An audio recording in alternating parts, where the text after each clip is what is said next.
यीशु मिलन, यीशु मिलन, यीशु मिलन, यीशु मिलन। Praise the lord. पिछली वीडियो में सूअरों को चराने वाले लड़के की कहानी को हमने सुना। सूअरों को चराने वाले लड़के की कहानी से हम बहुत दूर निकल गए हैं। हम दूर निकल गए हैं क्योंकि हम ये समझना चाहते थे कि मैं ही वह छोटा पुत्र हूं। उसकी कहानी मेरी ही कहानी है क्योंकि मैंने भी अपने प्रेममय पिता परमेश्वर की ओर से मुंह मोड़ लिया है। कहानी का पहला भाग मेरे ऊपर लागू होता है। ईमानदारी की बात तो यह है कि मैं अपने पापों में उसी के समान हूं। इसे मैं सहज ही समझ सकता हूं। पर कहानी का दूसरा भाग, जिसमें वह पिता के पास लौट आता है और उनसे अपने अपराध की क्षमा मांगता है, क्या वह भाग भी मेरे ऊपर लागू होता है? इस बात पर विश्वास करना जरा कठिन है। क्या मेरे पिता मुझे क्षमा कर देते हैं? क्या वे मुझे पुनः अपने परिवार में सम्मिलित कर लेंगे? क्या वे मुझे पुनः अपना मित्र बना लेंगे? इसे जानने के लिए मुझे आगे सुनना होगा। मुझे प्रकाश के लिए ईश्वर से प्रार्थना करनी होगी, क्योंकि इस पर भी विश्वास करना उतना सहज नहीं है। जितना ही अधिक मुझे अपने पापों की बुराई का ज्ञान होता जाता है, उतना ही इस बात पर विश्वास करना भी कठिन होता जाता है कि ईश्वर मेरे पापों को क्षमा कर देंगे। इस नवयुवक की कहानी में एक ही पल निश्चयात्मक था। सच पूछिए तो उसी क्षण उसकी मुक्ति हुई। यह वह समय था जब उसने अपने को दुखी और पूर्ण अभाव की स्थिति में बिल्कुल अकेला पाया, और उसने ईमानदारी के साथ इस बात को स्वीकार भी कर लिया। इसके पूर्व वह अपनी योजनाओं, अपनी मौज और नौकरी ढूंढने के कार्य प्रवाह में बहाता रहा था। उसकी जिंदगी किस दिशा में जा रही है, इस पर सोचने की उसे कोई चिंता नहीं हुई। पर अब वह सूअरों के साथ भूखा, शीत से ठुठुरता अकेला बैठा है, तो धीरे धीरे अपनी स्थिति की सत्यता और गंभीरता पर विचार करने लगता है।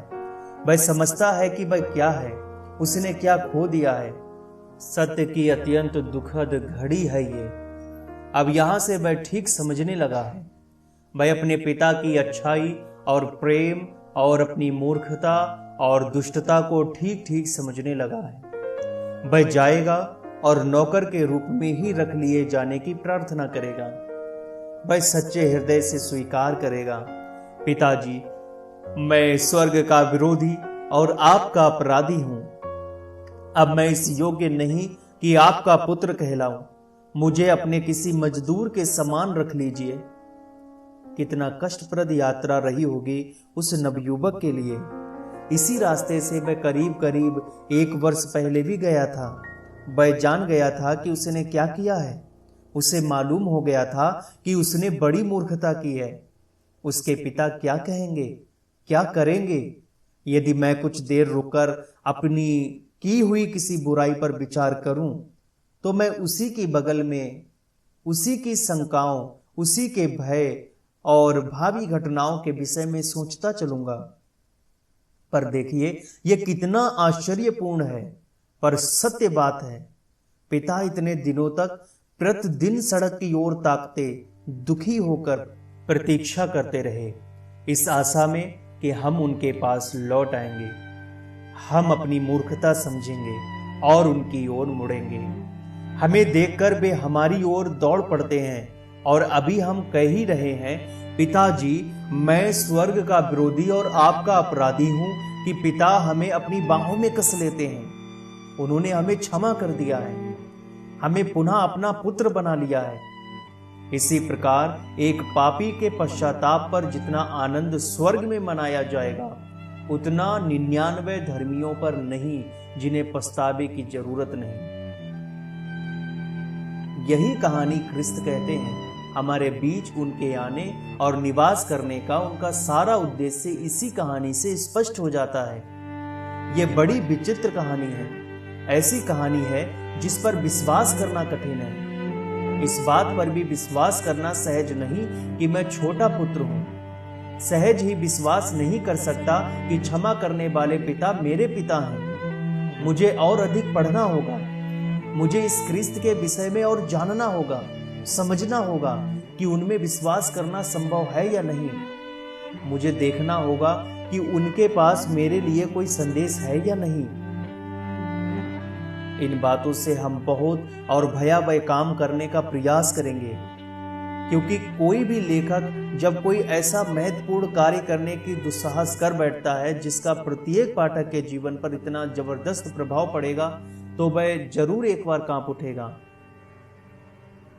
इस वीडियो को आप सुनते समय आपको शांतिपूर्वक विचार करना होगा कि जो कुछ आपने सुना है वह आपके लिए कोई अर्थ रखता है या नहीं।